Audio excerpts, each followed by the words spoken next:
कर्नाटकमध्ये पुन्हा operation lotus पाहायला मिळण्याची शक्यता आहे। भाजपकडून 100 कोटीची ऑफर काँग्रेस आमदाराने हा दावा केलाय। कर्नाटक सरकार पाडण्यासाठी भाजपची 100 कोटींची ऑफर आहे। भाजपला 50 आमदार विकत घ्यायचे आहेत। काँग्रेस आमदार रवी किशन गौड यांनी हा दावा केलाय। कर्नाटक सरकार पाडण्यासाठी भाजपच्या वरिष्ठ पातळीवरून प्रयत्न करण्यात आलाय, असं रवी किशन गौडा यांनी म्हटलंय। दरम्यान यावर राज्यातील विरोधकांनी भाजपवर जोरदार टीका केलेली आहे। पाहूया काय चालू आहे संपूर्ण भारतामध्ये, तुम्हाला कल्पना आहे।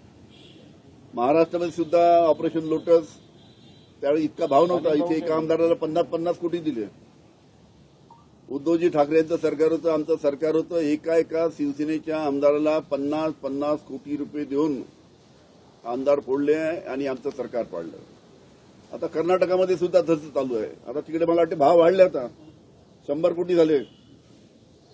त्याच्यामुळे हे सगळं भारतीय जनता पार्टीचं जे राजकारण आहे, फोडाफोडीचे राजकारण जे भारतीय जनता पार्टीचं आहे, या फोडाफोडीच्या भारतीय जनता पार्टीच्या राजकारणाला संपूर्ण महाराष्ट्राची जनता, संपूर्ण म्हणजे बाहेरचे सुद्धा राज्य आहेत, त्या सर्व राज्यातील जनता कंटाळलेली आहे। भ्रष्टाचाराने पैसे कमवलेले भाजप आणि जनतेच्या पैशाची लूट करणारं भाजप हे सत्तेच्या बाहेर जास्त काळ राहू शकत नाही।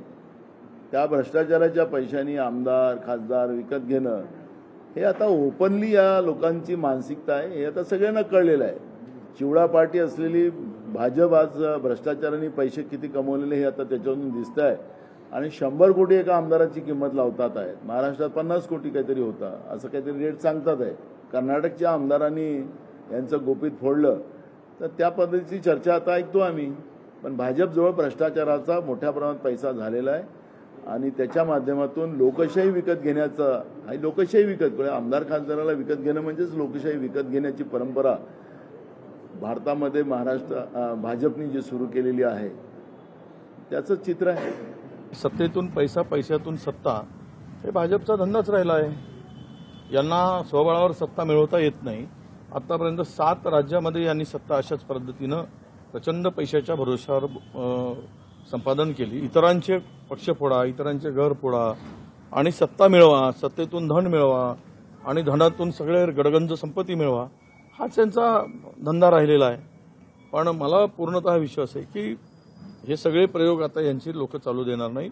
235 वर अडकलेलं हे सरकार आहे, त्यामुळे हे कधी ना कधी तरी जाईलच। हे 5 वर्षाचा कार्यकाळ पूर्ण करणारं मोदींचं सरकार नसेल, दुसऱ्यांच्या कुबड्यावर हे सरकार आता आहे।